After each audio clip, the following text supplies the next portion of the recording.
Я пишу следующее видео с тем, чтобы показать, как же все же была записана игра, но пока я отключу систему клиента. То есть вот я отключаю и перехожу к записи рабочего стола. А отключается клиент просто отжатием чекбокса.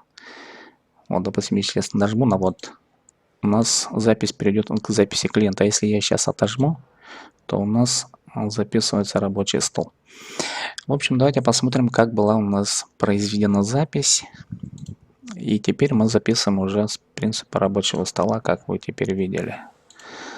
Наша тестовая запись, вот она. Всем доброго времени суток, с вами вот игра. По ходу игры здесь, конечно, можно даже комментировать.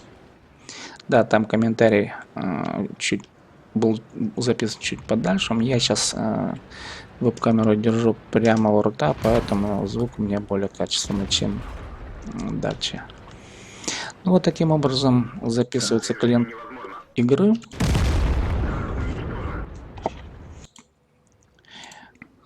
И вы можете записать любую игру таким образом и потом выставлять их в YouTube. А как уже выставлять, я показывал на предыдущих видео.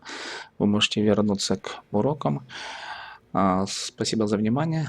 С вами был Сибдей Том с темой «Как записывать видео с рабочего стола и как записывать клиент игры», то есть записывать игры в программе OpenBot Podcaster.